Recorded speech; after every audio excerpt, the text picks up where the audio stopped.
Alrighty, so good morning everyone. Bonjour tout le monde et bienvenue on behalf of Fourth Space and the 17 Room organizers. As we get settled into this virtual space, we would like to acknowledge that Concordia University is located on unceded Indigenous lands in Tiohtià:ke, Montreal. We recognize and are grateful to the Kanien'kehá:ka Nation for their care of these lands and waters and their teachings about the earth and our relations. Tiohtià:ke, Montreal has been a gathering place for many First Nations for millennia, and today is home to a diverse population of Indigenous and other peoples, and recognizing as well as respecting the presence and ongoing connections of these historical and contemporary communities is of course an important step towards building trust and creating or in fact renewing relationships. So today you are all here to consider SDG 9, Industry, Innovation, and Infrastructure. Welcome to this conversation. We are running this 17 Rooms exercise via Fourth Space as part of our mission here at Fourth Space to create engagement around the projects, initiatives, commitments, and dialogues in development across the university. It's our pleasure to welcome you in, participants, maybe there are some audience members as well.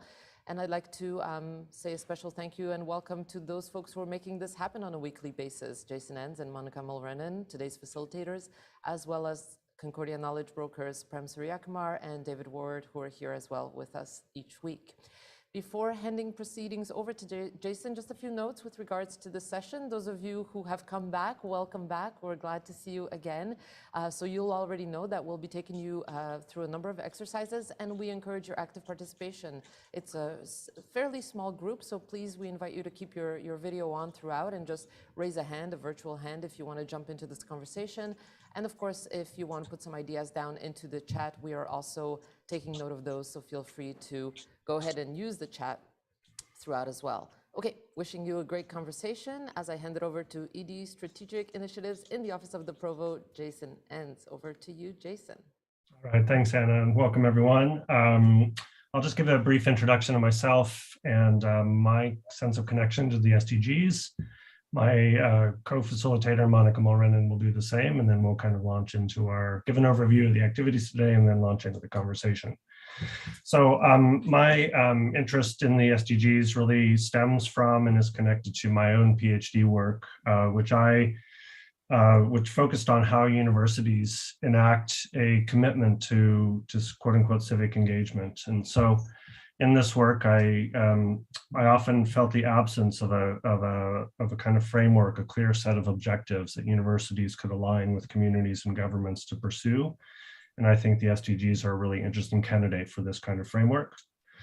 And on top of this is my own deeply felt sense of urgency that many of us share around living outside of planetary boundaries and all the implications that that has for future generations. So these are kind of some of my motivations in the frame of mind in coming to this conversation about what the SDGs mean for us and how they can compel us to move forward as an institution in our commitments to being impactful in our communities. So over to Monica to do a similar introduction, and then we'll launch ahead. Good morning, everyone. Happy Friday, and thanks for joining us today. I'm Monica Mulrennan. I'm currently serving as Associate Vice President of Research, responsible for research development and outreach. I'm also professor in the Department of Geography, Planning and Environment. In terms of my research, I've worked for almost 30 years with Torres Strait Islander communities in Northern Australia and James Bay Cree communities in Iwichti. Work on a range of environmental stewardship and conservation strategies designed really to support the recognition of Indigenous authority and jurisdiction over their lands, waters and lifeways. So expertise not directly related to SDG 9, but of course, anyone working with Indigenous communities, and particularly working in Iwichti, have certainly witnessed firsthand the impact of large-scale industrial development that hasn't been particularly inclusive. So in terms of my interest in the SDG framework, like Jason, like many of you, I'm sure, motivated by deep concern for the state of our world and a real sense of urgency to contribute to redefining our relationship with it and indeed with one another. And I see the SDGs as a list of good intentions a great starting point for dialogue about how we might fashion an improved world of social and environmental justice and responsibility. And, you know, as just listening there to Anna with the territorial acknowledgement, I mean, I really do see these conversations as an opportunity as well to advance our commitment to reconciliation. I think we need to keep that top of mind, our responsibilities as settlers and treaty partners to find a better way forward. So yeah, back to you, Jason.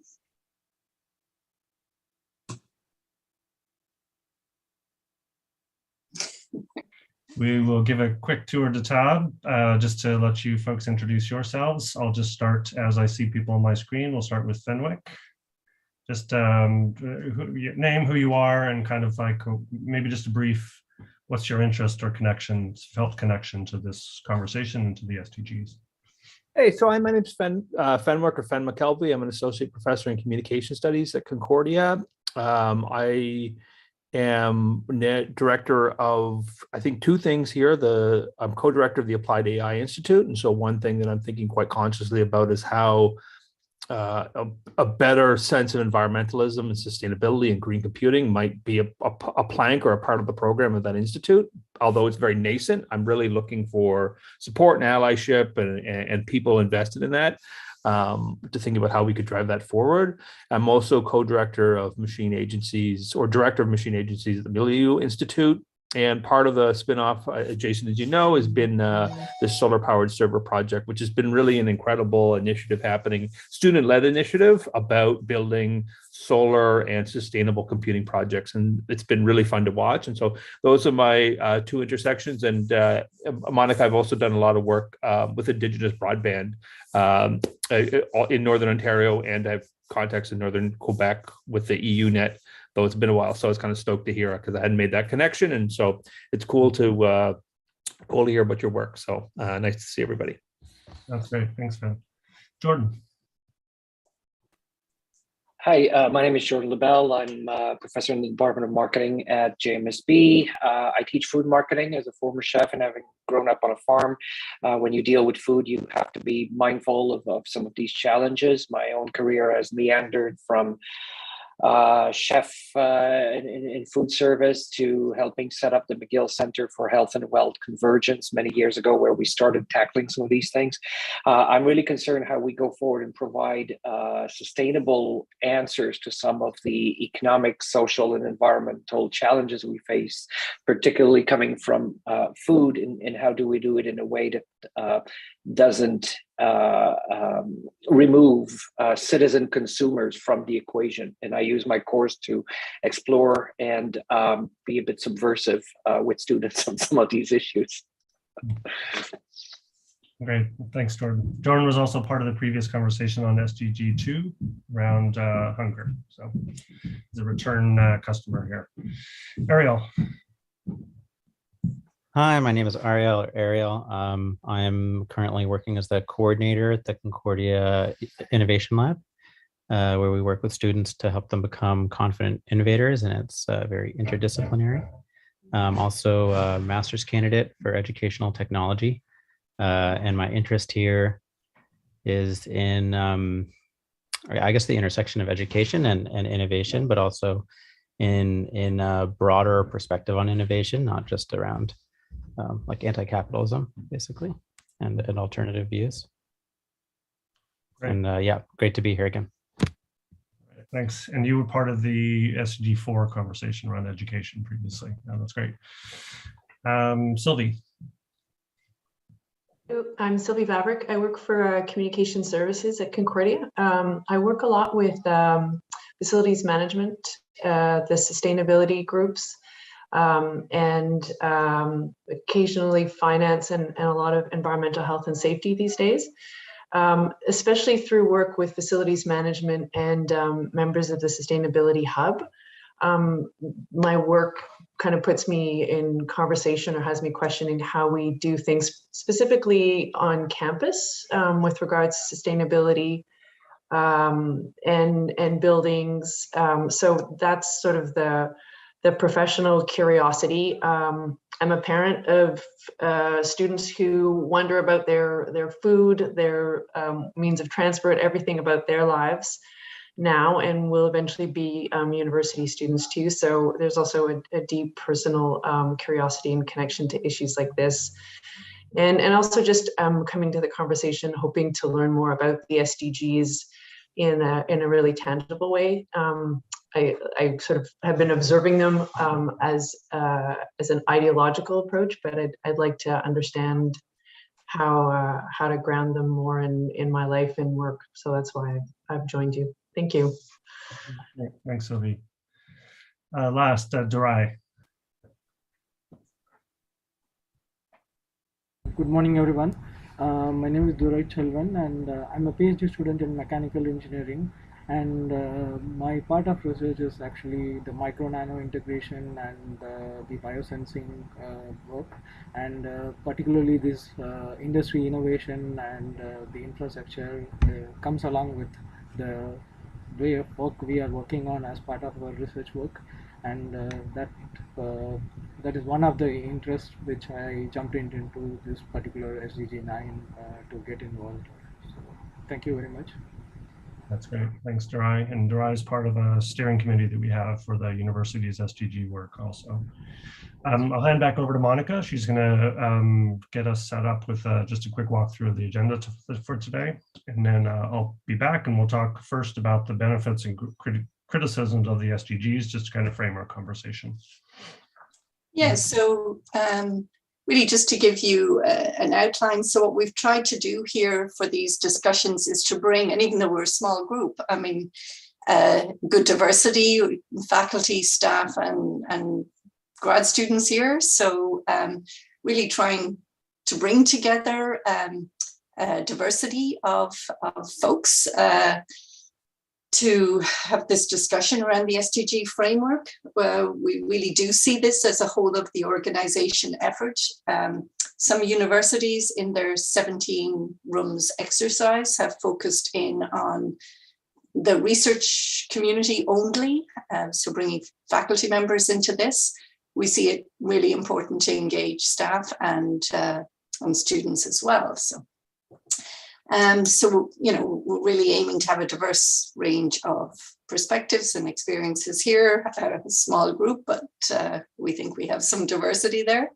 And we see the conversation as a starting point with opportunities, you know, for additional input and discussion and things that can kind of get seeded here and may take other forms beyond this morning's conversation.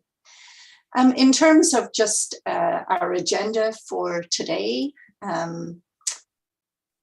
see here, and Jason shared these slides with you earlier, but just in terms of a quick walk through the agenda, we're going to begin with, Jason has a session there where we spend a bit of time really going through the benefits and the critiques of the SDG. I mean, they're controversial in some ways, although they have been widely embraced, and we just want to explore some of put that on the table in terms of the benefits, but also some of the critiques that are out there.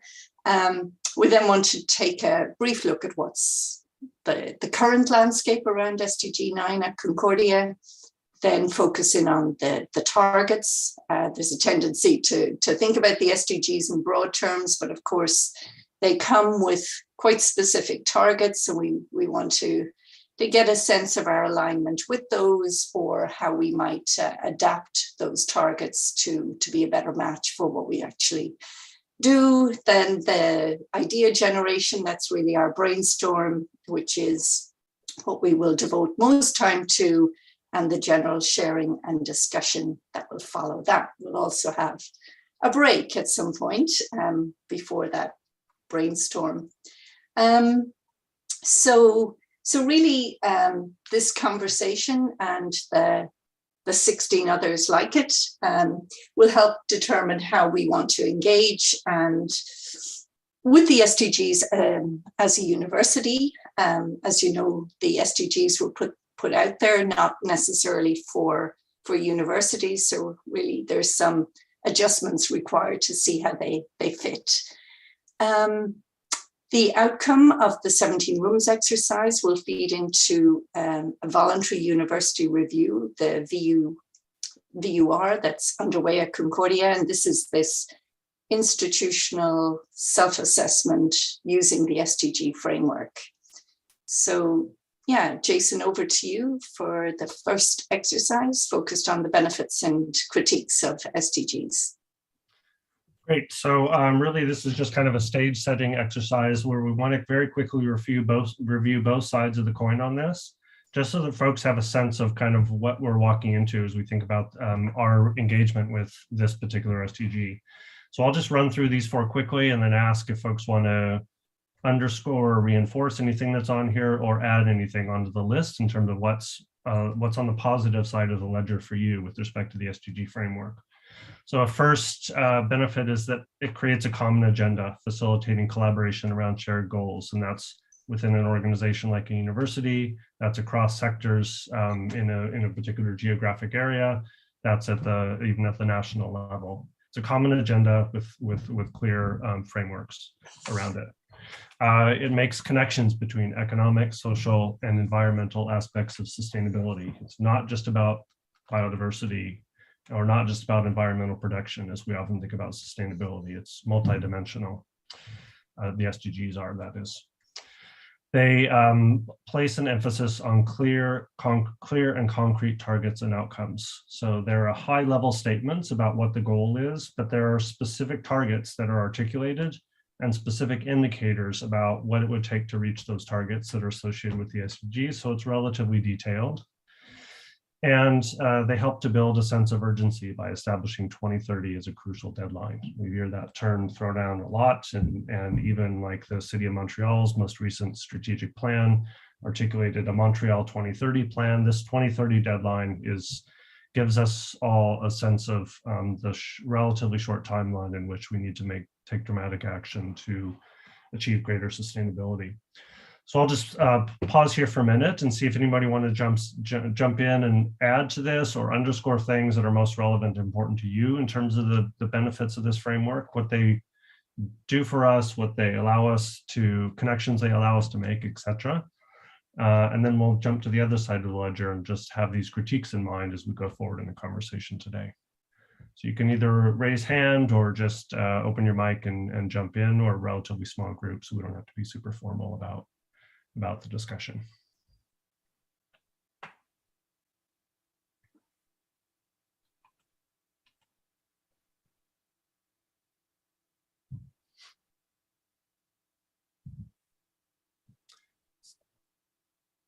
So we'll go ahead and move to the other side of the critiques. No worries.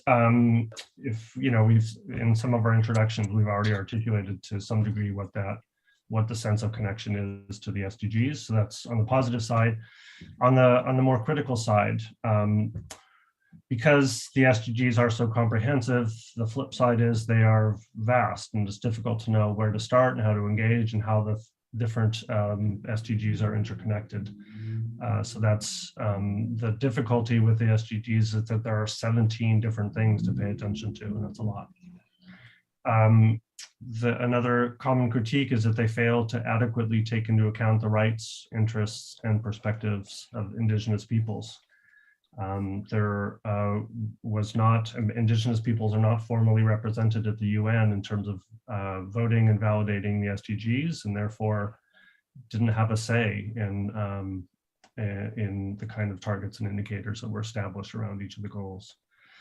Another common critique is that the SDGs don't go far enough in addressing root problems. They're kind of like articulate high-level goals, but don't address the things that are really driving the problems behind the current situations we see in the world. And of course, there's also the critique that the SDGs are in some cases internally contradictory. And the prime example of that is often around the tensions between economic development and, say, protecting biodiversity and the environment. So these are some of the things that we see people making critiques of the SDGs, using these kind of, issuing these kinds of criticisms. Anything else that folks want to put on the table before we jump in? And if not, we'll just dive into the conversation. Really looking at first what's happening at Concordia, and then thinking about how we relate to the specific targets around this SDG. Yeah, Jordan. Not sure this is worth saying, but coming from the food area, the agri-food system is often referred to as what engineers call a complex system, with so many actors, with different business models, different objectives and whatnot. And I bring that up because one of your comments was, there's some inconsistencies or conflicts between some of the goals. In the agri-food business, and I'm working on a conference for next September on just this issue. The best you can sometimes achieve is temporary equilibrium. and as soon as something goes out of whack, then you got to wonder, is it worth fixing, and can we fix it in such a way that doesn't create bigger problems? And I think that's always something in the back of my mind, that when you work on something, what are the foreseeable consequences or adverse impact? We can't see them all, but at least to do this effort of acknowledging that it may be an imperfect solution, but it's the most perfect of the one we currently have. Yeah, that sense of interconnection and as the language you use, this complex systems approach is really. This is one of the things that Monica's raised this point continually, is how do we frame a conversation around a particular area of focus, around a particular SDG, but also keep in mind all these interconnections with the others, and how to act in that complex system is a really crucial thing to keep in mind. Just want to take a pause here, just a second, Sylvie, to welcome Michelle. I'll just let you, maybe Michelle, do a very quick introduction and just who you are, what your role is at Concordia, and maybe just what your interest is in this conversation around this SDG. And then we'll proceed with the conversation here, where we're talking about kind of the benefits and the critiques of the SDGs as a framework. Okay, thank you, Jason. Michel Mania, I'm from the John Molson School of Business. I hold the Stephen Jaroslavsky Chair in Corporate Governance, and I do research in environmental and CSR disclosure. So that has been of interest of mine for the past 30 years. In addition, I happen to be a member of the Mouvement des Jardins board of directors, but more specifically, I sit on their socially responsible finance committee of the board. So I'm interested also on the corporate side, so to speak, of anything that has to do with sustainability. So that's it. That's great. Welcome. Thanks for joining. Sylvie, you wanted to make a comment. Well, a question I have about the SDGs, again, from the point of view of Concordia, is whose job it is to implement them. I'm not an engineer or architect, but I work a lot with different members of the planning teams within facilities management, just as an example. And I think that they are group loaded with highly sensitized individuals. But it's not necessarily, from what I can observe, from a distance, part of the criteria of what they're going through when they're changing a boiler, when they're renovating a space. Maybe it is more than I can recognize.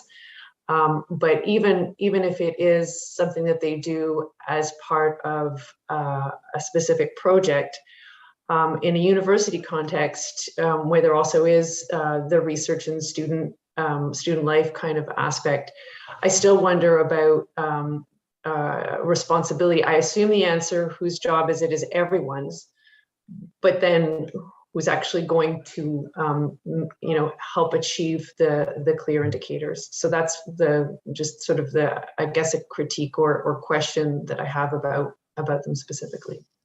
Yeah, that's a super point. And again, we face that question of the comprehensiveness sometimes being a preventative to actually knowing exactly what it means in particular domains and spaces and people and groups and teams in terms of the work.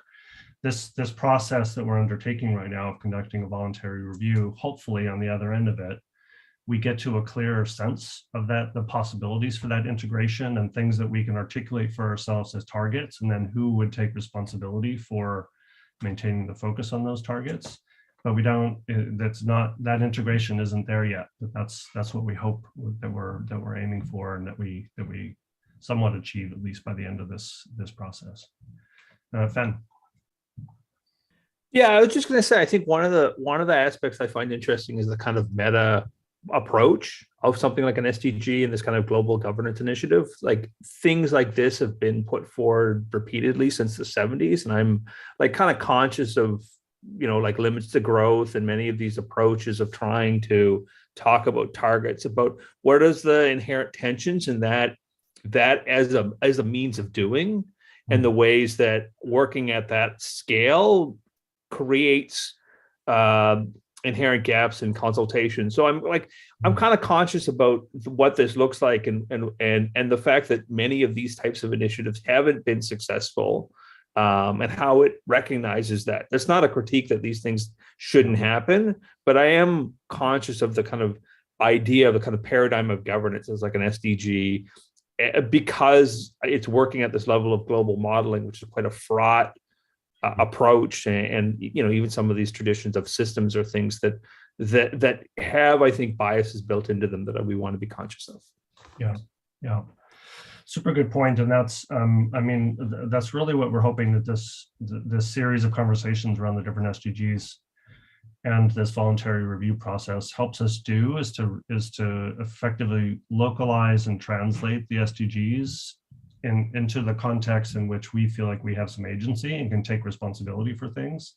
So using there's a phrase that I used in a conversation with somebody else who has a very critical perspective of the SDG framework, and that's that we're trying to take them seriously but not literally, and that's what this work is about, is to say, like, okay, there's this global framework, it's problematic in some ways, but it also can compel us forward. And so let's really try to draw out the benefits of this framework for thinking about what we can do institutionally to really advance the work of sustainable development in multiple different dimensions. Ariel, you put something in the chat, reinforcing, yeah, it's very true, and that's super well recognized. And we actually heard from an Indigenous perspective, one of the folks that we had wanted to have we had a launch event around the voluntary university review, and the person we had wanted to invite is Danica Littlechild, who illuminated this very well in the sense of the non-integration of Indigenous peoples in the process of validating and negotiating the actual articulations of the SDGs back in 2014 and 15. Maybe somebody can find a recording of her presentation online, one of the team here, just in case folks want to go visit that. She's just super dynamic, great storyteller, and super interesting perspective on the SDGs from that, in particular with respect to relationships to Indigenous peoples and colonialism. Fen, do you have another question? Is your hand still up from your previous one? Yeah, go ahead, jump in. Oh, okay. Great. Yeah, so what we're going to do now is, this is all just kind of laying the groundwork for our conversation today, to have these things in mind as we launch forward. What we're going to do now is look at the landscape at Concordia in terms of what's happening around this particular SDG, before we then dive into a conversation about the particular targets that are established for this SDG and how we relate to them and how they're relevant to us as a university. So I'll hand over to Monica here for a review of a sampling of Concordia activities related to innovation, infrastructure, and industry. So yeah, what we really want to do here is just to kind of take a few minutes just to lay out the current landscape. And actually it's pretty challenging for this SDG to identify what's happening around sustainable industry, infrastructure, innovation. A little bit more difficult than some of the other SDGs to do that mapping. And we'd really like to build a fuller picture of this current landscape, but you know, this is what we have. We've got these, we've organized it in these 3 columns. So the research units, and many of you are involved in some of these. We then have the academic programs and some of the learning experiences that address this SDG to a greater or lesser extent. And then the services on campus that speak to this. So, we're really trying to capture initiatives, activities, programs that have a fairly high visibility, things that are captured on a website, for example. So that's the kind of high level scale. But, it will be, if you see particular things that are missing, should be added, that would be great. You'll have seen in the package that Jason sent out earlier this week that we also have that sense of the publications in this area, and SDG 9 is not one of our hotspots. There are things, certainly some activity around it. I don't know if we have that slide. It's not essential if we don't, but it's obviously a really critical SDG. And there we go. So SDG 9 is, towards the bottom end there. We've got 31 publications. Not that that's, we wouldn't stand over that number. It's a little bit difficult to get at these, but it gives you a relative sense of Concordia's activity in terms of publications related to the SDGs.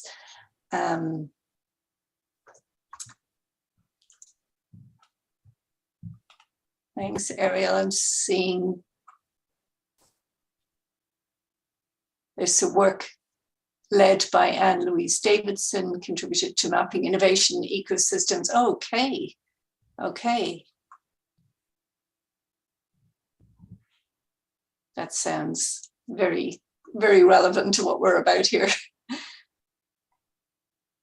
Any other suggestions there in terms of what's currently happening? Michelle? Thank you. It's more of a question. All these activities are not per se sustainability driven or focused. I'm taking applied AI or aerospace design and innovation. So do we know the extent to which that there's a sustainability, I would say, flavor to what they're doing, or it's still early in the game to do that? Well, I think just before you joined us, Fen, in his introduction as the incoming co-director of the Applied AI Institute, signaled his commitment to taking that in a certain direction. But Fen, maybe you could speak to certainly the sustainability, your vision for the Applied AI Institute. Yeah, well, I mean, visions are, very easy, and but I'll say, quickly, Michelle, please keep in touch, because one thing that I'm coming from, I lack is corporate governance and social responsibility, and I think that's one of the kind of key points of intersection. Is trying to think about some of the issues that I've been concerned around AI governance and AI policy, and the way that might overlap with corporate social responsibility, which is the new world to me. So hopefully I'll reach out after this to connect. I mean, for those who are unaware, there's been a lot of controversy around artificial intelligence as an expressly resource-intensive technology, as well as a technology that kind of demands a certain extractivist relationship with data. And so these are ones that, as someone from the social sciences humanities, I'm trying to think about how we work at the intersection of both raising capacity and awareness in the engineering, and also supporting and sustaining projects that are working at that level. to me, what I'm thinking about initially is like, what is a scan looking at what's happening at Concordia around a better, more sustainable infrastructures for computing. That's not something that I know, and part of what starting the institute is involving is like, what are these ways of doing these exercises? So that's partially the interest here, is what people might be interested in supporting that, and then what are the ways that we support and build that out as an agenda. But I mean, I think that the kind of two clear directions are: one, what are the ways that we are more aware of the environmental footprint of artificial intelligence?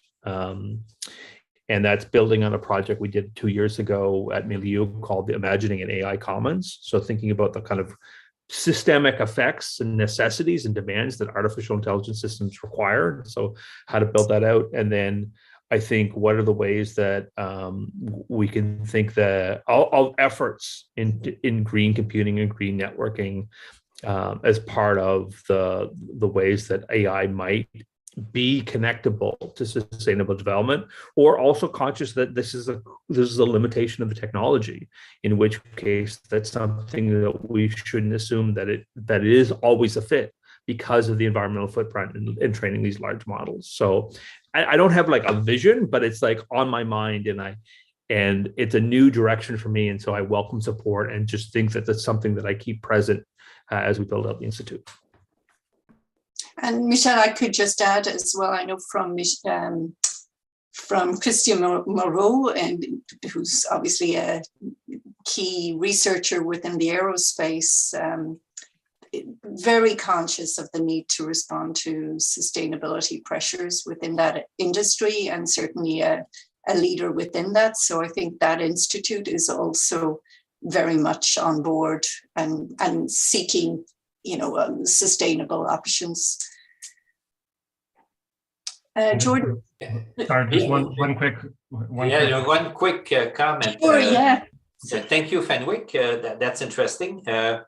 I think two points is one that would be good to map this out maybe more formally. And I guess, being an accountant, the next step I assume that you have in mind is that we need indicators of what's the impact of what we're doing towards these goals. So we need measures. It's easier said than done, but as you can appreciate, we can talk, okay, we have a flavor, we have a focus, but at the end of the day, what have we accomplished, and how can we track our progress towards the achievement of these goals, or the implementation? So I think that would be for me the challenge. Second comment, and then I conclude, is that these goals, you lay out the publications. That's nice. That's actually quite interesting. One thing though, have we thought at Concordia of prioritizing them? Because maybe all of them are important. That's not the issue, but sometimes there are things which are more important than important. And what I have in mind is climate change, which I think most people would agree is kind of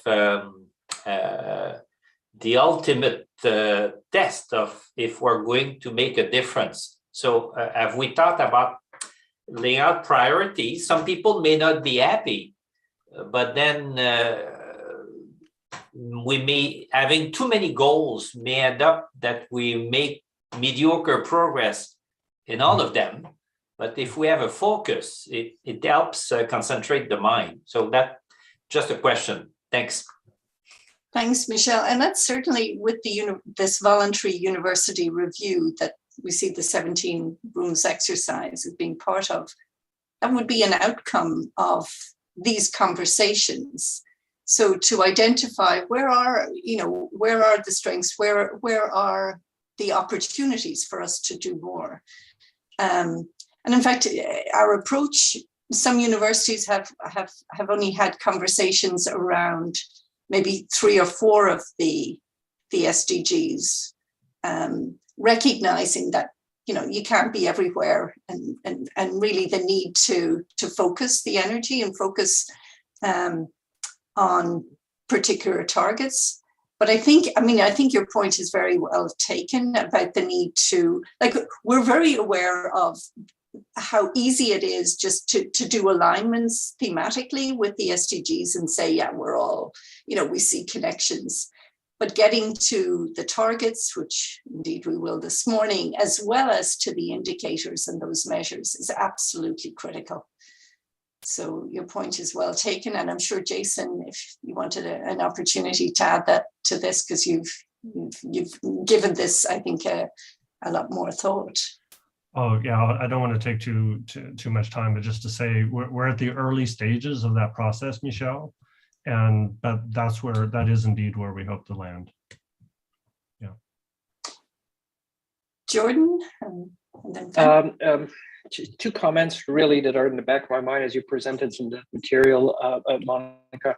And my first one dovetails or connects, I think, with where Michelle was taking us in terms of thinking about our goals, our impact, our progress. And my question is, as educator, what role are we to play in achieving some of those goals? Are we setting up our students for having a future impact? Are we ourselves playing on that turf? And if so, I think that ought to be made clear to those of us who are playing, and maybe think about outfitting those who are willing to play a role with the necessary support, or at least removal of some obstacles. That's one of my first thoughts. For instance, you showed publication, and years ago we signed this, or we passed this declaration on research acceptability, recognizing that there's more to scholarship than publications.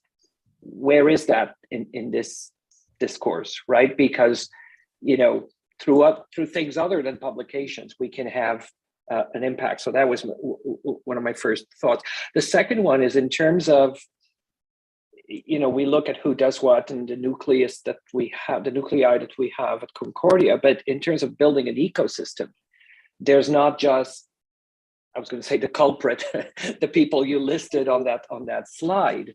There's others who gravitate and whose mandates or work may not specifically address one of the goals, but can act as a supporting element. I mean, I look at what we do at the Center for Sensory Studies. We have members who could bring in a perspective and have a voice, but often we don't know what's going on. So in terms of creating that ecosystem, I would say recognize that there are players that are ancillary or indirectly connected.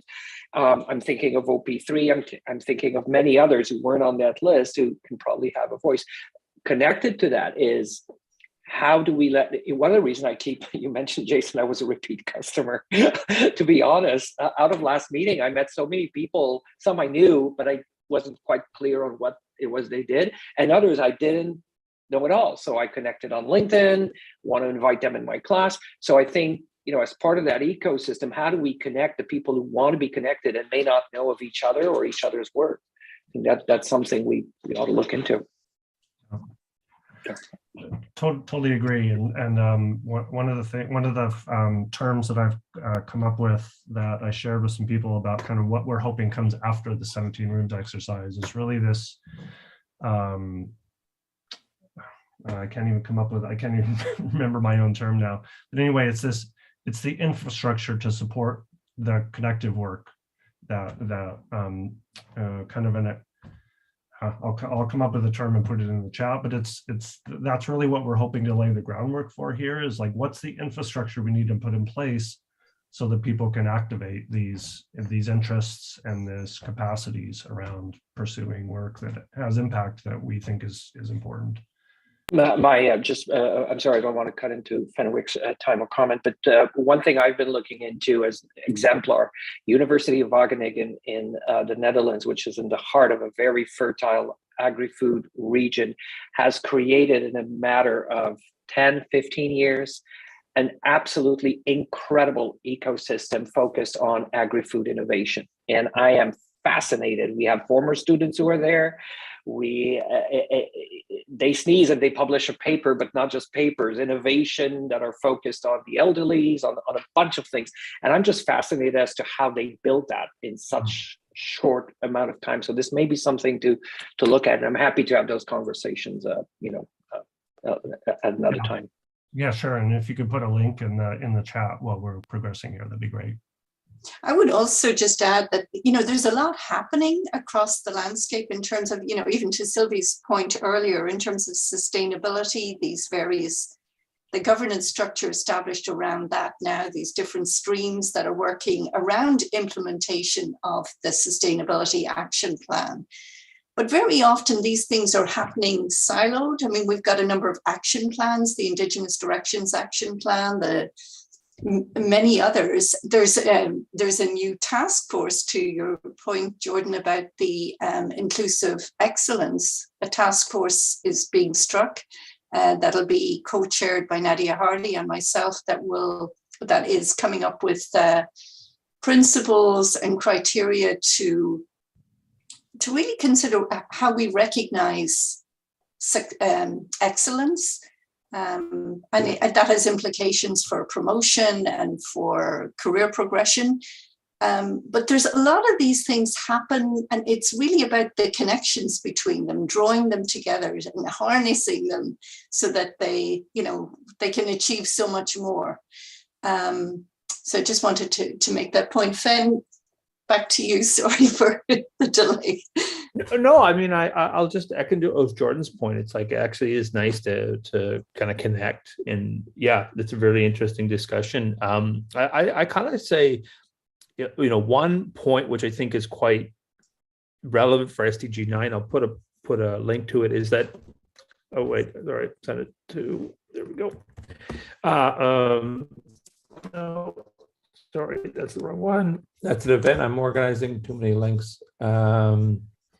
Is I wanted to say that, one thing I'm quite conscious about is these ideas of like what counts as a, both those links, but how do we think about these technologies and infrastructures in ways that are acts of research creation and research themselves, and so like mapping, exercises. Alessandra Renzi's been working on this, kind of looking at the impacts of artificial intelligence on gentrification in Montreal, and so that involves a counter mapping exercise. And the other workshop we did was trying to map an AI stack. And so one thing which I think is a link between research and something that I see emerging in this room is, how do we actually talk about these systems we're trying to impact? And I think that there is a lot of uncertainty about what the language and what counts in these connections. And that's one of the parts of my research that I'm really trying to foreground, is like, how do we work on what I would call the situation, and how do we do the situation analysis that is about trying to understand what is the actual possibilities of impact, what's being drawn together, what are the kind of infrastructural realities, and that's something I think specific to Quebec about, what are the energies that are taking place. And one way I'm seeing this more is with, as I mentioned briefly, the solar powered server project. It's my first time doing like a critical making perspective. And so Bart and I have been kind of watching a group of students really trying to think about what it would take to build a solar powered server. And it's actually really inspired by this very fantastic project called the Solar Protocol.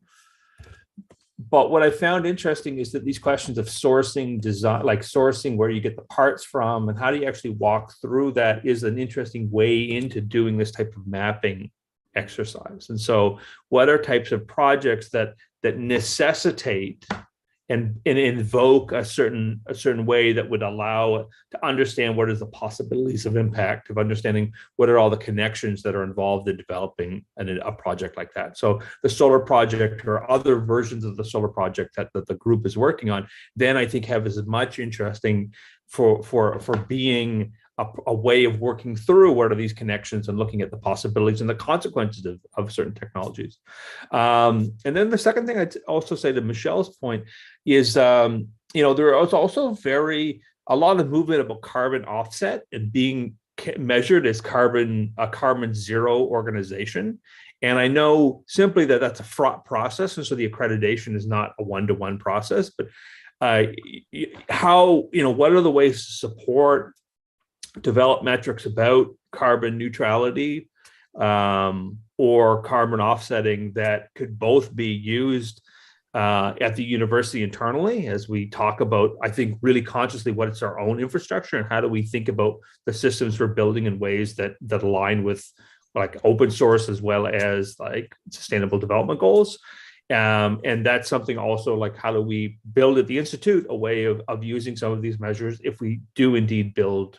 So I mean, I'm curious about, how to connect. What are those people that might have expertise in carbon offsetting and the accreditation of carbon offsetting that I don't know that we could connect and build it? And, and what are the ways then that becomes knowledge that's useful for the broader community? I mean, it's like, is it organizing a public talk, or what are these ways of actually like doing that knowledge dissemination? Which I'm always kind of conscious of, is that the ineffectiveness at times of doing public talks. So thank you. I'll just respond one very quickly, Monica, about that first idea of kind of the situation analysis. Fen, what do you see as, what kind of supporting role can be provided institutionally for that work? Is there like, how do we make that integral to our own thinking? And this has come up because prior to this process, we had, and even as it's unfolded over time, we thought about this notion of creating, and this is the credit for this concept goes to Prem, who's on the call here today, is creating effectively impact labs, which help facilitate the kind of thinking that would help us be more impactful in particular situations and contexts and ecosystems. So I'm just curious if you have a sense off, kind of off the cuff, what is the appropriate kind of support for that work of developing these kind of situation analyses? I know this is a cul-de-sac, and it's beyond SDG 9. Maybe we don't want to dive into there right now, but it's a question that came to me as you were talking about this work. And well, I mean, applicable across these different SDG conversations. Well, I think I don't have an entirely clear answer because that's something I'm trying to figure out myself. One thing directly is that where I'm coming from in situation analysis is coming from like feminist science and technology studies. And so I think part of it to me is like legitimating this approach and seeing partly how some of the work of the social science and humanities and media studies that I'm coming from, and geography too, well, it's like as fields that are synthesis, have a function that is integral to this way of trying to think about this mapping. And so one thing I'm thinking about is like, how do you legitimate those approaches as ways of supporting and doing that. So thinking about what are the ways that we put consciously workshops or activities that allow for these types of interventions, these situational analysis, to be successful and take place. And so building in, that's why that navigating the AA stack to me is interesting, is how do we legitimate forms of research that are research and facilitation, and that is in simulation or many of these different approaches that might do that. And then, I'm thinking, quite directly, or what are critical making opportunities that might also become a way, because I'm actually thinking more directly that there is a way of actually trying to work something out and building it and creating it that becomes worthwhile. And part of that is making sure you have the right stakeholders and teams. And so I think there is a kind of institutional expertise in bringing people together and making sure that the resource to be able to do so. Yeah. And sorry, there's a guy, and my roof is getting repaired, but I've just noticed the roofer is literally like right out my window, and so I didn't know they were here. So that's why there was a shocked look for me, because I have a sudden guest in my house. Is it the green roof? It is a white membrane roof. So yeah. I think that this conversation around mapping and metrics is so essential to what we're trying to do. I mean, more broadly, not just this SDG. I mean, I think there's real value to having a working group really help move forward on some of this methodology. Hugely valuable, I think, this conversation. I'm just conscious of the time. Like seeing what's out there, thinking about where our strengths are. I mean, really the question we're posing here with all of this work is, how can we be more impactful around industry, innovation, and infrastructure? And what, if anything, can the SDG framework do to challenge us, or to help advance what we do, or to trigger ways of doing things differently? So both in terms of our own work as well as what's happening on campus and operations, as well as out there in the wider world. Michelle. Well, just throwing ideas to your question. I think Jordan and Fenwick have alluded, I think, to some measures, but there are several dimensions to what we can do there, as I think Fenwick alluded to, the research side. Jordan talked about the teaching side. Do we launch students into the world with the right mindset? So that means, read our programs. There's also the university itself. The university has a major, sizable physical footprint, as we all know, most of which is empty as we speak now.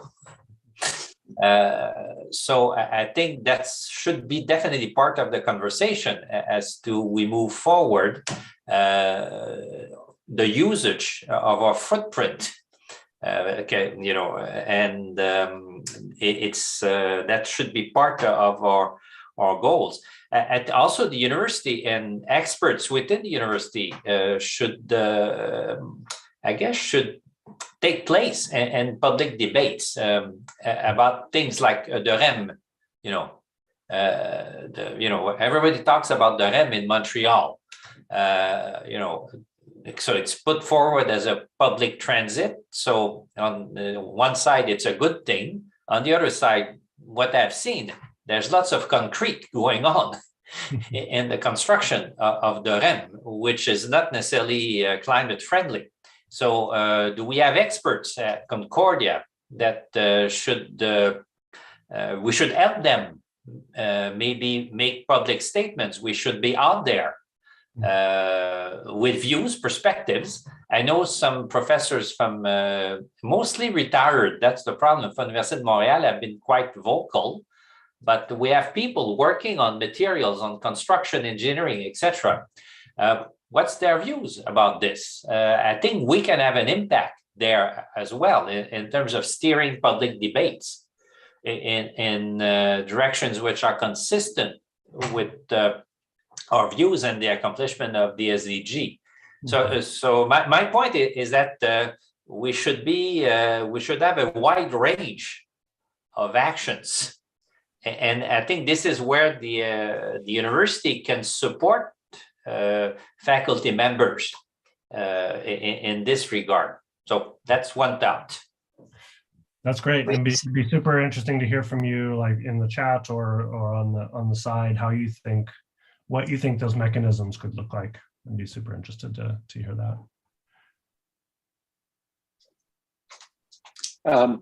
Just to pick up on that, because Michelle talked about the teaching piece, more and more we're all exploring experiential learnings, ways to connect students to real life projects. I do that. I know Michelle and his department do that. I also know, sorry to speak on your behalf, Michelle, but Michelle and I have a foot outside of the university on a number of projects, many of which we do on a pro bono basis. I'm co-organizing a conference in September looking at the future of agri-food and how we can move beyond the rhetoric to have real lasting change.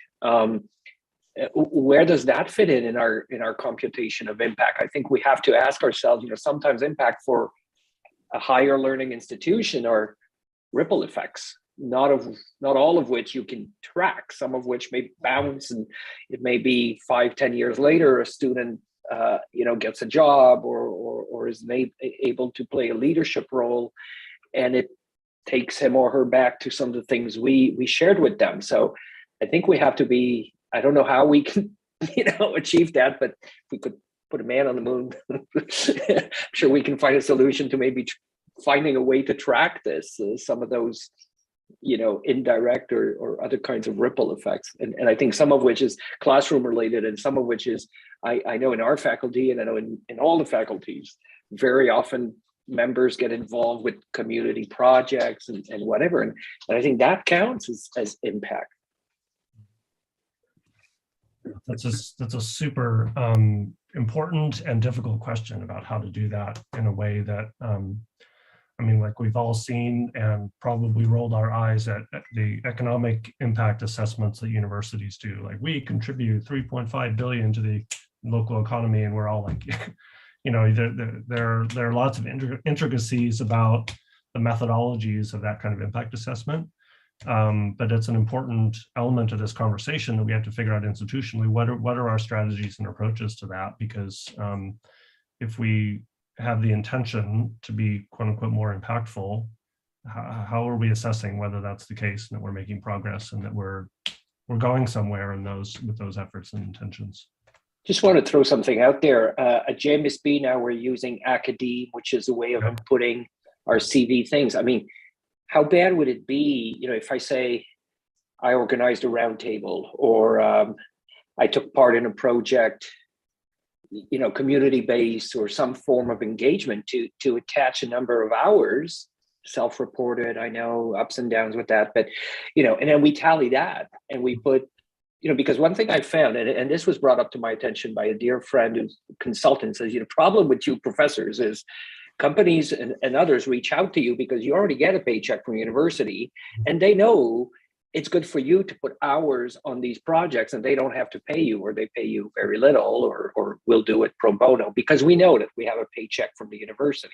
So those hours have to be worth something, and this may be a way to compute the human capital that goes to some of these non-university, non-campus involvement and engagements that professors take part in.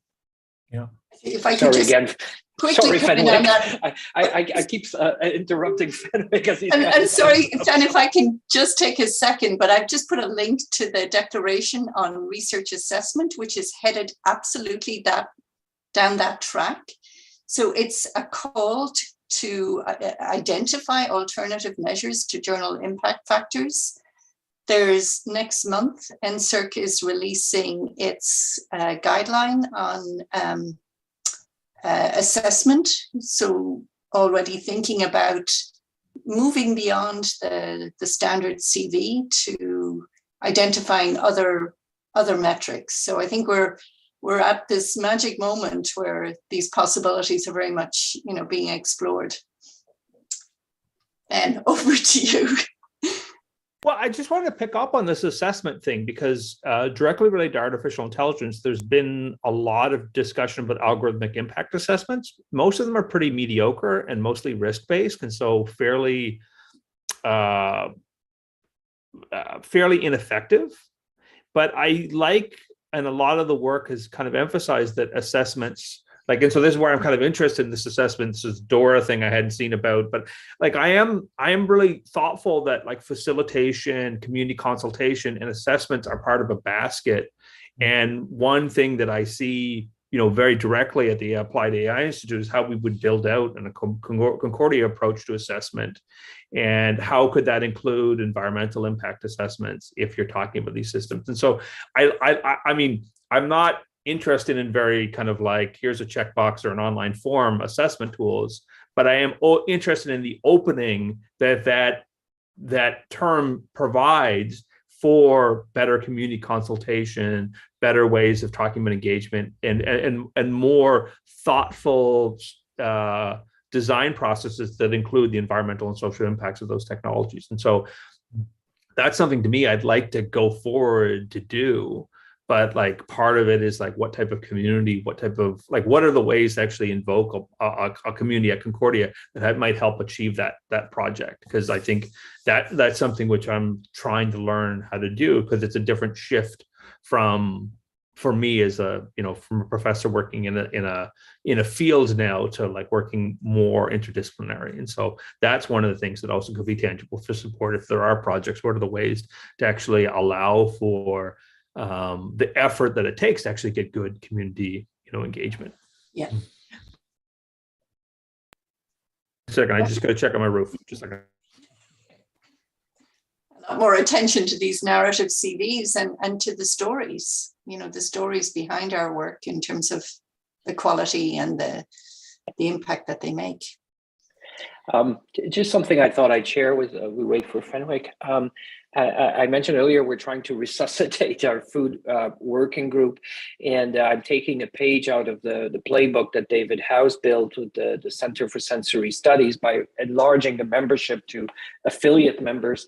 And I've been trying to convince my colleagues in our food working group to enlarge our membership and our network to affiliate non-academic members outside the university wall. So we can eventually reach out, for projects, for things like that. And I think I mentioned that, and I don't think it's a particularly brilliant idea, but all my colleagues are like, oh, wow, what a great idea. This way we can, when we're looking for project, when we're looking for ways to connect, we already have a conduit. We already have something established. So maybe those are kinds of initiatives that we could formalize somehow in terms of the impact and the work that can have.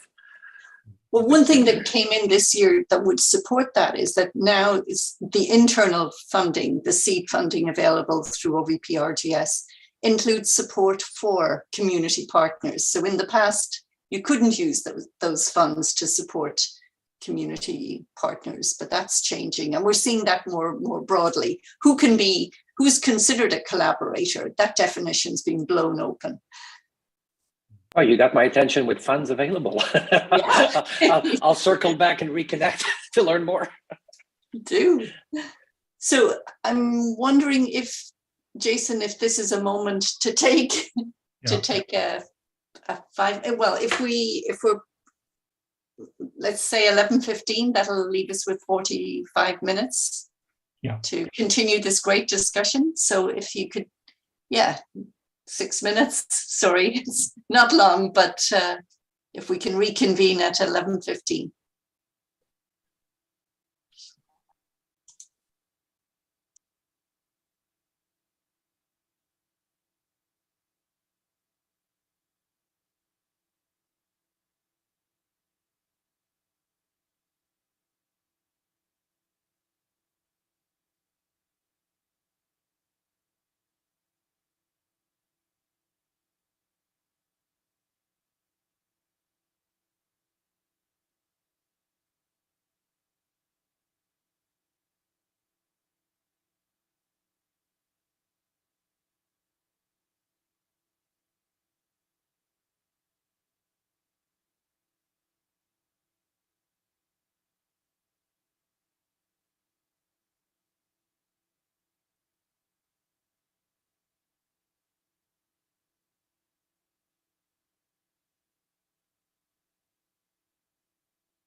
Michelle, and since you're, are you there? Yeah. Okay. I couldn't tell. Yes, I am. I couldn't tell if that was a still or if that was if that was No. kind of like in one pose. I'm curious. I just wanted to follow up on your. You made a comment about support for faculty to be kind of public scholars, public intellectuals to speak out on public issues. I'm curious what you think some of those potential supports are, or frameworks or programs could be that would provide a platform for that kind of work. I'm curious. Well, one thing, I know many of us can write academically, but are not necessarily that good in writing, I would say, for a wider audience. Yeah. So I think, and I know some universities do that, like you target some people who have particular expertise on a topic, which is attracting political or social or media attention. And basically you interview the faculty member, but there's a professional writer who packages it in to make it like a comment in the newspaper or a note, or so that's one way to support. I know the public relations does good work when they get requests from the media to try to find faculty members, but some faculty members may not be comfortable in talking with the media. So I know many years ago I took media training, which actually proved to be useful. So if for some faculty members who think are leading experts on topics of relevance, then media training could be provided. At the time we use external experts, but I'm sure we got internal experts now. If I can add to that, Michelle, when Chris Mota was the director, I did a 3-hour session on my own learnings, being out there, as you have, of course. I also think, we have the comms department had this expert guide at Concordia where many of us have a profile. I think maybe that could be leveraged and taken to a next level. I think it was great 10 years ago when we did it, but maybe now we could formalize that. Could it maybe in collaboration with Fort's Space, where on a regular basis, a panel of experts could talk about some of the societal happenings and maybe bring to bear some of their research, some of their opinions. Of course, you don't want anybody on that panel, but that could be a way to formalize and put those experts à l'avant-plan, at the forefront, maybe. And then there's outlets like The Conversation, or that are well regarded and can help in having maybe an ongoing, why not do a partnership with The Conversation, with a special volet, with a special maybe access on, the voice from academia, or the contribution. No, that's a non-seller. The voice from academy. It doesn't sell. We'll need to find something more sexy. but that's an example of an outlet we could, I know so my colleague Zenep this week authored something on meat and meat consumption with The Conversation. Michel Paulin did something really interesting around this notion of having meaningful conversations to advance ideas and things like that. So that could be an interesting outlet. I think our public scholars program is also very good. It's the training that we're giving those students. I mean, I don't know how we're measuring impact in that context, but it's certainly a success in many regards. One of my PhD students was a public scholar, Laura Shine, and I have to say, in everything that she did after the training she received, you could tell. You could, and one of my current students is applying at the moment, and she received some of that preliminary training, and I could witness the impact right away. Maybe we need a public scholars program for faculty. Maybe that's. But seriously, that's not a skill that we automatically get because we have a PhD. Yeah. No, nor is teaching. No, so because it's a different skill. It's a different skill. And actually, you mentioned the conversation, like social media, not Facebook. Facebook I use for personal things, but nowadays, I use LinkedIn, but for professional things, if things are really professional related, like LinkedIn is an appropriate venue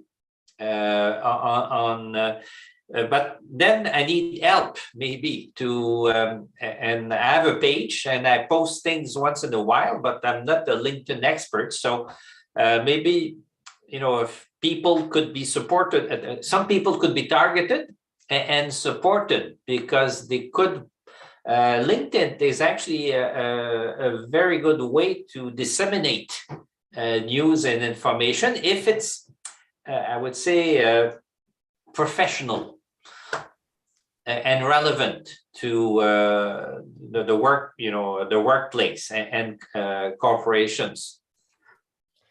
And after they master that, they can graduate to the TikTok training.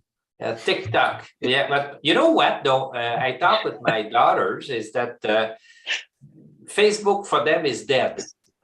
So now they're on to other venues, so I guess we have to move with the flow. So I'm gonna refocus our minds here on SDG 9. Sorry to interrupt the free-flowing conversation, because we really want to get through this next piece of the exercise, which is really, Michelle, responding to your question about focus. And what we want to do is kind of take a two-pronged approach to looking at the targets that are articulated for SDG 9. What we're going to do first is look at the targets that the UN has put out at face value and make a quick assessment, just kind of straw poll here. Which of these seem most relevant to a university and that we have the most to contribute to as a university? And then we're going to flip the script and identify if we were articulating targets for ourselves in relation to industry, innovation, and infrastructure, what might they be? So if we were taking a university-centric approach to articulating targets, what might they be, and would they be different articulations than the UN has used? So these are the 8 targets that the UN has articulated with respect to SDG 9 around infrastructure, industry, sustainability, technology, etc. What we're going to do is ask you, as a captive audience here, to take a quick poll. And we're going to ask you to identify out of 8, let's say your top 2 that you think Concordia as a university has the most to contribute to, or that are most relevant to us. And if you don't feel like you have a whole sense of, the university as a whole, just think about that from your own perspective. In your own work or work of people around you that you think is interesting and relevant to this SDG, which of these might we potentially target? So we're going to take a couple minutes here. Doug is going to put up the poll. Perfect timing, Doug. And tick off the top 2 in your mind. Again, that are most relevant for us as a university, or that you think we have the most to contribute to. And we'll look at the results of that and use that as a basis for further discussion.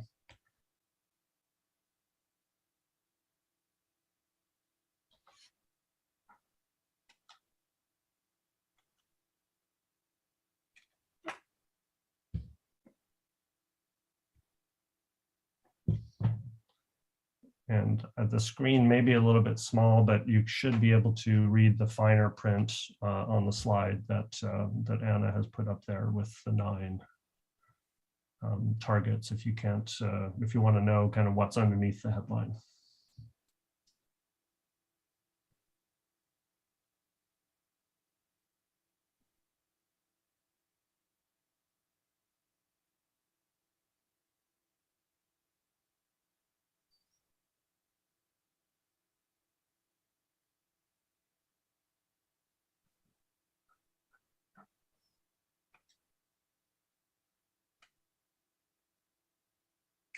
It's just a comment, like there's lots of mentions of developing countries.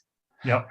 And many of the targets, which is understandable, but makes it more of a challenge for us, being where we are and who we are. Yeah, it is an interesting question to ponder, though. What are our capacities around engaging with and contributing to development in other places, and in effectively internationalizing our scope with respect to this with respect to this SDG. So it's a dimension that we haven't explored a lot in these conversations to date, and we haven't given strong emphasis to not just what might we as an institution do, what might we do in our local community, but what might we do, how might our impact be felt internationally? But it makes us confront that question when the SDG targets are articulated in this way. And the thing is that it's complex because we have many international students. So you might say this is a good thing if they go back to the countries they come from to help. But if they stay here, is that consistent with sustainable development? That's so obvious. Yeah. So let's look at the results of the poll and see where things fell and whether folks saw it appropriate to give emphasis to that. Fenwick, I didn't quite see when you came back, but we're taking a quick poll to see which of the 8 targets associated with SDG 9 we think are most relevant to us as a university and that we have the most to contribute to potentially. And we're asking people to pick 2. I don't know if, you got it. Okay. I don't know. Just come back. I'm sorry. No worries. Life happens. Yeah. I don't know if we need to, Doug, do we need to rerun the results? Wait till Fen has, okay. Wait till Fen has posted his and then we'll rerun the results here.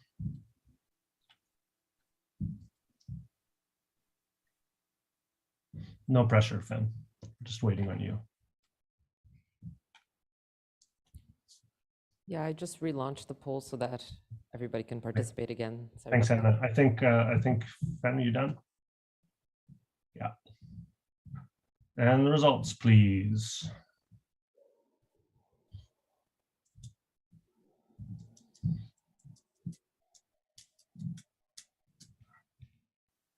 All right, we have a pretty clear consensus.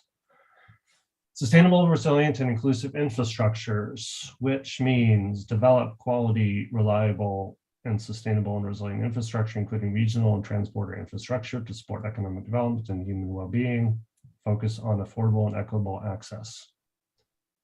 Clear shared orientation there, enhancing research and upgrading industrial technologies, along with universal access to information, to ICTs, and a couple responses, it looks like, around supporting domestic technology development and industrial diversification. So curious to hear from folks why you chose the targets that you did, whether everybody wants to make a case for one of the targets that didn't appear among the top 3, just to hear a little bit of discussion about responses to the question of which of these targets we have the most to contribute to, and just to kind of air that out a little bit. How relevant do they seem for universities as things that we would orient our activities around? Yeah, Jordan, jump in. I don't know that I have an answer for you, but one of the things that shocked me, and I don't recall having noticed that, is, or maybe because I came up with a preceding meeting that we were discussing this, but I was shocked at the use of the word industrialization. Why does the path forward have to go through industrialization? And I come from a world where artisanal know-how. I was talking to someone yesterday, the craft of being a butcher is now being lost, right? And so with that goes a lot of knowledge and a lot of other things. And so I don't know, my first reaction, and it segued my choice, it nudged my choice as I was looking at some of those things. The other reflection that I had was, how consistent is that with some of our values as an institution, you know, inclusivity, diversity. So those two things sort of nudge my choices. So I don't know how much, and if I were to take the survey in a week from now, fresh off another meeting, I might answer this differently. Which of the targets as they're currently articulated seem the most? The communication piece, and what's the other one? I can't see the result in front of my. It's the infrastructure, the resilient and the sustainable infrastructure. I think. I don't know. There's the word industrialization just nudged me away. You know, sustainable industrialization. I mean, inclusive, yes. Sustainable, yes. Yeah. Practices rather than industrialization. Maybe I'm splitting hairs. I don't know. I think I have too many friends in social sciences, and I mean that as a good thing. Sylvie or Ariel, I don't know if you want to weigh in on which of these seemed the most compelling and interesting to you, and Durai, we haven't had you weigh in yet. I guess I could jump in. But it may depend on my understanding of infrastructure, of a number of, Jordan was talking about the terminology, so that was a bit of an impediment just making a choice. But I did choose 9.1 from the point of view of all the buildings that we have. And I, both from the point of view of creating more sustainable spaces from the point of view of how they are lit, heated, and operate with other types of I guess, very technical infrastructure, but also, I guess, mindfulness of our cultural infrastructure. We have all these old annexes. And in terms of the master plan exercise that facilities management is undertaking, there have been some real moments of pause of, okay, so these were buildings that belonged to rich people at a certain point that we hold dear to and are almost considered historical, but we also want to transform them for students now. We have an unceded territory situation that's also kind of in the background. Like there's a number of different considerations, tensions about how you treat old buildings. How do you make things that were only built with stairs, wheelchair accessible? How do you do that? So we have, I mostly work on the services side, so I imagine we have genius within the academic and research areas that can assist with that. But even from the point of view of our technical staff, our architects and engineers and plumbers and electricians, they are thinking about some of these questions. And so I presume that we have a body of minds within Concordia that would allow us to come up with some creative solutions that could be used in other situations. Mm-hmm. So those are some of the thoughts that pushed me towards 9.1. And then 9.5, I was thinking of the Future Buildings Lab that was recently built at on the Loyola campus, and the experimentation they're doing with materials that I would presume would be helpful to sort of research within industrial technologies and enhancing what materials people use on a day-to-day basis. Great, thanks for the elaboration. Durai, do you want to comment at all on the targets question? Yeah, particularly with respect to this development, sustainable, resilient, and inclusive infrastructure, I think that is key. And also, I think upgrading all industries and infrastructures for sustainability is also another key thing which we need to look into it, because from most of our research work, there are a lot of innovations and things coming up related to sustainability as well. So I think we should, as an university, we should focus on that as well.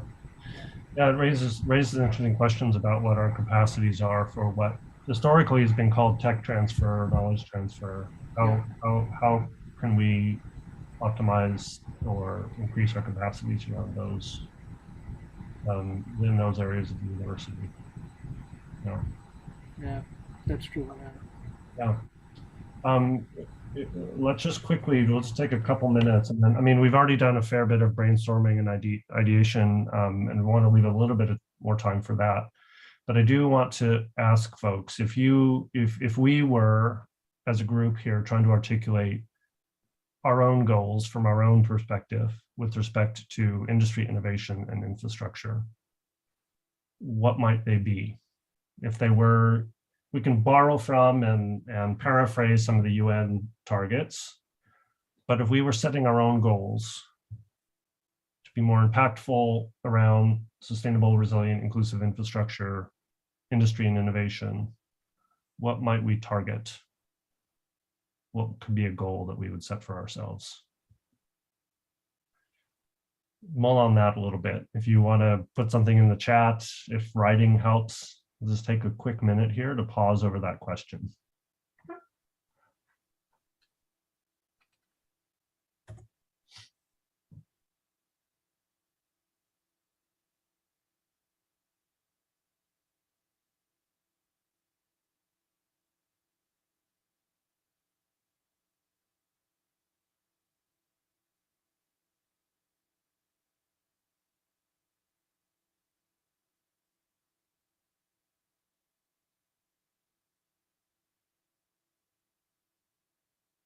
Targets aren't easy to articulate.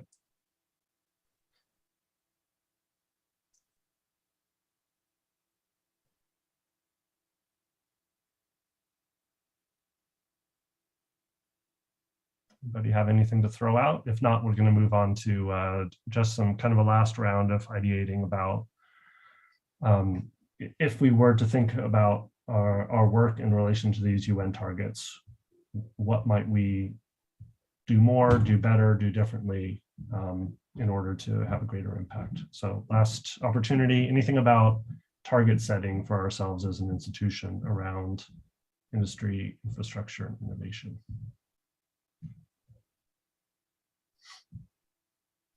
I just put something down. Maybe my brain is just too close to the food industry, but we're really talking about citizen consumers as a major development now that's even permeating corporate speak in some of the clients and some people I talk to. So maybe developing human scale infrastructure where, yes, growth, advancement, sustainability, that's all part, but without losing that human scale, that citizen-centered approach.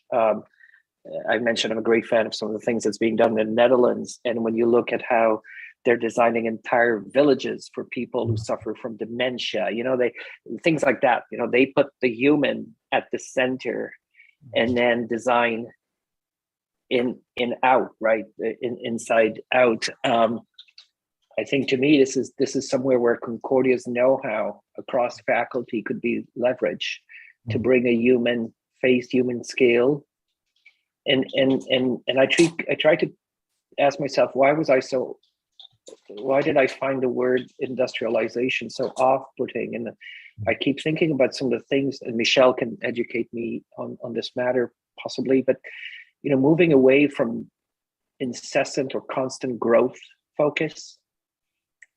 There's work in the UK and others I'm aware of, and how do we develop an alternative approach? I get pissed. Sorry, I get irked when I hear analysts saying, "Oh, such company unveiled results and fell short of expectation," and like how we keep looking at growth as the end all be all. But so how do we develop infrastructures that move away from that, and yet still put the human, the citizen at the center? I'm sorry, it's ill articulated, but it's just it's good that we don't expect perfectly formed ideas coming out here. This is just rough conversation at this point. I have a question that maybe is a type of an answer. Why are universities so quiet on the cost of sustainable infrastructure? Why don't we yell about how costly it is? Why is Fenwick's white roof, I know I did this last year, twice as expensive as if he didn't do the white roof? Why, and then thinking of communities where every dollar counts, be they local or international, like, why is it okay that it's so much more expensive to do something that uses renewable energies as opposed to fossil fuels? Why do we not take a stand on it? Why is it okay to use building materials that are immensely polluting and then not even reprocessed? I don't really hear universities, Concordia or otherwise, both in their own construction behaviors, but even just in observing the world around, questioning this, or at the very least justifying why or how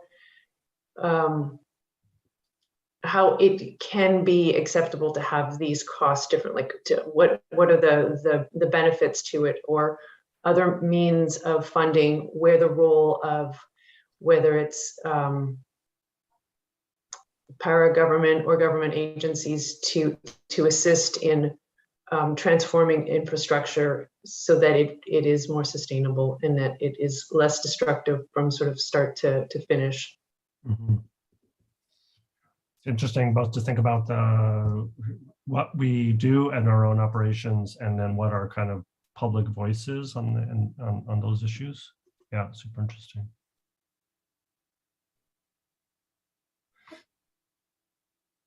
Yeah, Michelle.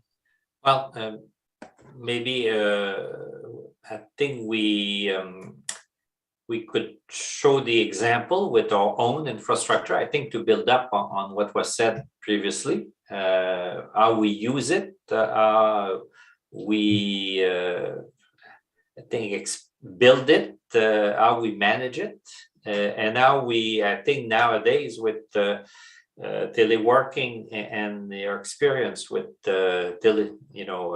remote teaching, how we use it more effectively and more efficiently to take advantage of technology and in a more sustainable way. So I think that could certainly be something we should aim at. I don't know how many square feet the university has, how many square feet are actually used right now. I only know John Molson. Each time I go there, like there's no one around. Yeah. I've seen the analysis prior to pandemic, and I'm sure it's only worse by orders of magnitude during pandemic times. Yeah. And then we're still in the mindset, well, we need more buildings, we need more offices. You talk more offices because we're recruiting. So these people need more offices, but there's something illogical here to some extent. In terms of the way we teach as well. So anyway, I think we should start with ourselves before. I want to second that, and that really calls into question our model of operation, right? I mean, the structure of our classes, how do we teach, the balance of online, offline, and what vision do we have to reconcile those different aspects of our curriculum, and I'd love to see those utilization studies, because one thing that often is not taken into account is a temporal factor. Airlines, restaurants, the use of the resources is often computed on a hourly basis, or that element of time. So when for months in the summer we go on empty, and just as an aside, I'm sorry, this is a current pet peeve, the scab is still pretty fresh. I tried to develop a summer school recently. The runaround I got, my colleague and I said, you know what, let's just put this on the back burner. It's just too much trouble. Just getting the answers, just getting the, what would be needed from us to develop a summer school, insane. And so you want to utilize the resources because they're there. And as a faculty member, you're like, wow, I could be doing this, I could be doing that. But then the level of energy that you've got to spend to actualize your ideas is just insane. Sorry, I'll stop picking at the cabinet at the scab now. But write me an email about that, Jordan, who you were dealing with and what the roadblocks were, really. And I can't promise anything, but do note that down. Any other thoughts or comments about this targets question? And then really we'll just kind of seamlessly transition here into the last like 5, maybe 10 minutes if we go somewhere with this, about what might we be inspired to do as an institution, not just what to target, but what we might undertake. Inspired by, compelled by, drawn by this SDG and the targets that are articulated by the UN. What might be something, there's a phrasing that the organization that created the 17 rooms format has used, that they want to unearth things that are big enough to matter and small enough to get done. So if we think about that, what's something that's big enough to matter and small enough to get done in relation to SDG 9? Or alternatively, what's like a grand vision for ourselves 5 years out, or by 2030 using the SDG target date? What might we aspire to as an institution? So you can think about in either of those frames, what might we do that's currently doable and feasible, but big enough to matter? Or like what might we aspire to in longer time frames that would really position us as having a leading role in sustainable industry innovation and infrastructure? Yeah, Jordan. I don't know, maybe I'm too influenced by our own DNA and origin and our close tie to our community, but I'd love to see Concordia assert its position as a trusted yet critical collaborator in developing the path forward, whether the path forward is through intensification of industrialization or whatever it is, but to assert more of our role. We're not just here to train students for the here and now. We train them for the future, but we can also play a role. And I know individually, many of my colleagues, I look at Michelle, look at others in the room, we do that.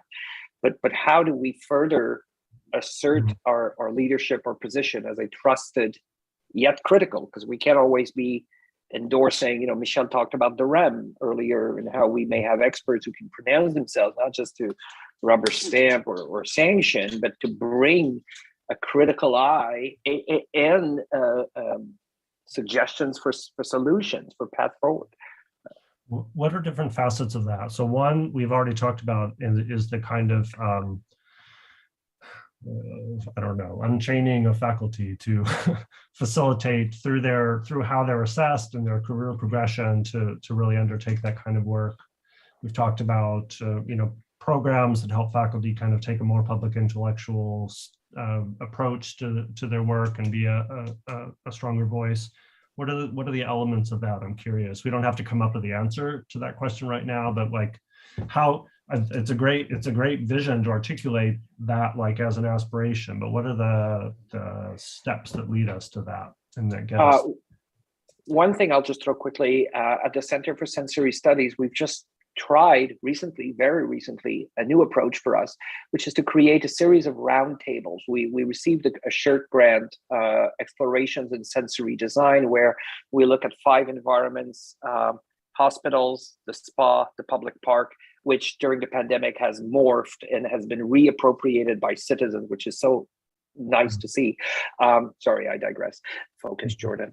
And we created this roundtable around mall designs, which is one of our area of explorations. And I brought in experts from the US. We reached out to others. There were only 30 people in the room, but the impact of that roundtable, that 2.5 hour roundtable, has been insanely positive. So much so that now we want to replicate around the hospital.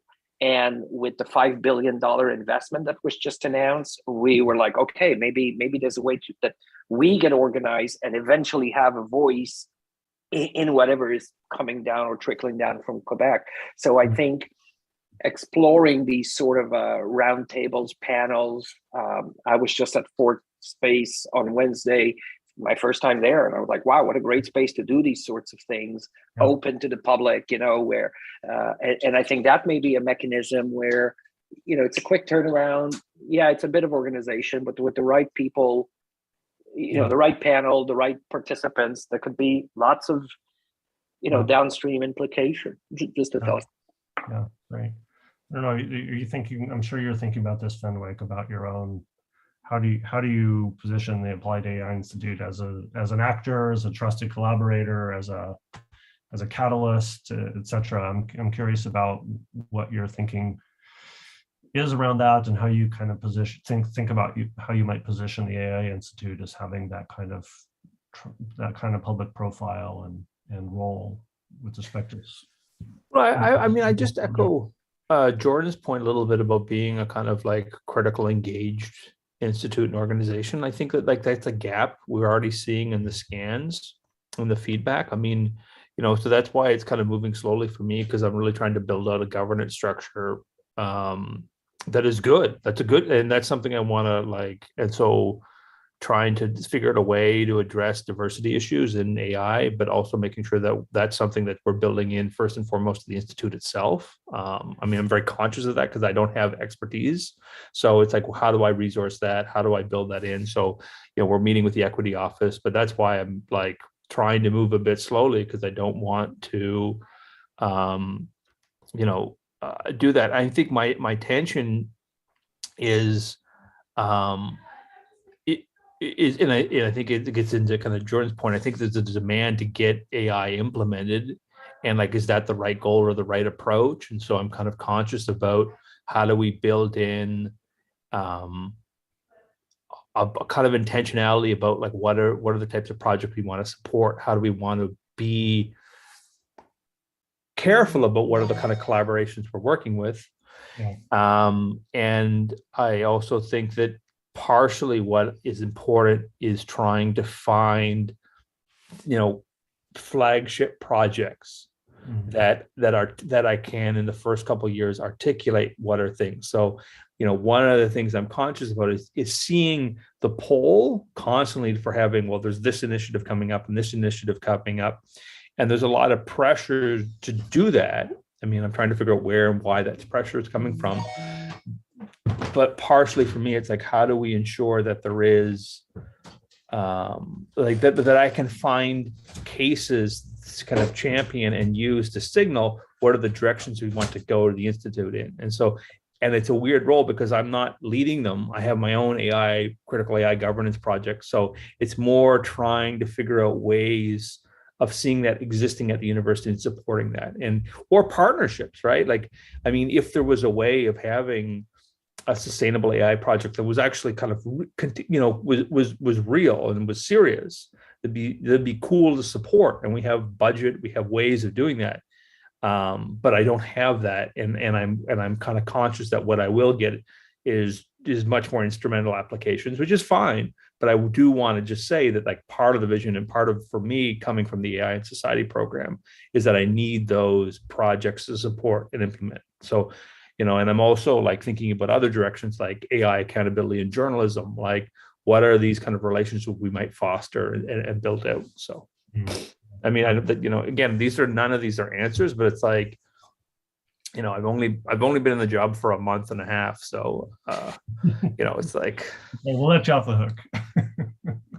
But yeah, I totally hear you in that. I won't do much more comment because we're running out of time, and I want Sylvie to chime in. And I don't know if you have any other further comment about what Concordia might do, but Sylvie, over to you. Well, to the question of what Concordia might do, and maybe this is also like half comment, half question for Fenwick, having to do with data. Like, can Concordia find ways to provide tools for example, organizations that cannot afford to invest a lot in their own AI, their own data, like to give them means of improving their digital infrastructure. Just so happens my husband is trying to help the cultural sector with questions of data and discoverability and And it's difficult because you can encounter situations where, you know, a small performing arts organization does not have the money for a webmaster to fix up their AI, to become discoverable, to coordinate with others. And so they end up being processed, if you will, by other, you know, whether it's a ticket selling platform or another partner or organization, but they still end up in some situations that are difficult in terms of advancing their own, whatever their goals may be. And even cleaning up how they've been identified and labeled within sort of the digital sphere by others. So is that a place where Concordia might be able to help? Are those examples of goals that we could be setting to provide tools for, I guess, and that's more specifically in the digital sphere, but it could apply to physical infrastructure as well, to help organizations that have a focus, but end up sort of trapped in some of the other elements of the infrastructure into which they fit. Super interesting thought. I'm going to paste something into the chat that may or may not be relevant, but you might want to follow up on. And somebody else was chiming in there. Was that you, Fan? Yeah, I just was going to say quickly, Sylvie, I'll shoot you an email after this because you know, because my background's actually in media policy, so I've written actually a lot about discoverability and tried to tell the government that they should actually invest in public data sets and some of these data initiatives to no avail. So, I mean, you know, I think part of the challenge is trying to figure out, at least for me, how to, because I've done a lot of policy work and I've done a lot of policy activism in my job here. And, you know, I sometimes struggle with how well recognized that is, given like some of the dedication that's taken. That's, you know, just an aside, but like something that I put a lot of work into. And I would think that, you know, there's some directions about how we could, for the Institute itself, yeah, I mean, I'd like to actually see something more deliberate about a policy part, and AI policy being something we'd build out and build it out in ways that are recognizing data inequities that are quite apparent. I would totally agree. And I think that there's a question about what's the role there, because I don't think the Institute's going to fix that problem. I mean, is there ways that we can think about partnerships where maybe we're helping organizations with training programs? And so like a 3-year plan for me is we would have sustainable training programs and that we can offer them for a better rate for community or cultural sectors. You know, that would be an idea. That would be great if that worked. I mean, will that fail miserably? I don't know, but like that's at least one of the things in the background. And I think more directly, how do we provoke and have a bit more of a conversation about like public data trusts and public access to information that is different from, I think, a lot of the, you know, proprietary nature. And I think that it's partially what the function of the university is about creating open public knowledge in ways that I think importantly are shifting from, say, an open free-for-all to actually accountable data practices, and something that builds in a data justice perspective. I just, in connection with that, you know, I think sometimes when you're, and I'm putting myself in your shoes, Fenwick, you know, when you're running your thing, you know, engaging like that, it's nice to have institutional backing or an arm. We have the John Molson Executive Center that reaches out to businesses, or businesses reach to us with issues or problems. These are often non-profit businesses, so that may be a unit and an outlet that could eventually be leveraged. Maybe other faculties have a similar arrangement, I don't know, but you know, that could provide. I'm a great fan of having that structure behind me, and then using my entrepreneurship. And of course, my motto is, you know, don't ask permission, beg for forgiveness. It's worked so far, you know. But having that sort of unit behind you to do some of the logistics and take care of some of the heavy lifting can be a huge relief. And continuing education. Continuing education can also play a role, like they're doing with cybersecurity. Yeah, that's another one. Yeah. Michelle, any last comments? Or if not, we'll do a quick wrap up on this question of what might Concordia do? How might we focus on our energies around this subject? All these ideas sound fine, but I would repeat what I said earlier, like, let's start with ourselves. Yeah. To lead the way and to show the example. Yeah. And then we should actually aim to be a model. And let's have an ambition. But because the one thing is that somebody talked about credibility. Credible. I think it's Jordan. Well, I think you're more credible if you act upon your own activities. And then before telling other people, you should be doing this, or you should take this into account. But if it's not a concern in the way you manage your own affairs, then you lose credibility. Yeah, 100% agree. On that note, I'm going to round this out here. Really appreciate all of you investing time on this Friday morning to have this conversation. Super rich, lots of interesting ideas and possibilities and great conversation. Hope you found it worthwhile and that there were some good connections that you made. If you have an interest in pursuing, and like Jordan being a repeat customer, or Darai also has been in previous sessions, feel free to let us know. I think, Michelle, you may have signed up for climate action as well. So there's lots of interesting conversations coming up. Feel free to shoot us a note if you want to follow up on any of the ideas that emerged here. And we really think this is a rich contribution to our thinking about how we as an institution engage this UN framework and strive to be a more impactful institution with respect to sustainable development in our own city and beyond. So thanks, everyone. Really appreciate your time. And like I said, great conversation. Thank you. Thanks, everyone. Have a good weekend. Great. Just a quick note, on your browser is going to appear a quick review that if you want to make some comments about the structure of today's conversation and how you felt it went. That's super appreciated if you just take a quick minute. Thanks, everyone. Thanks. Bye.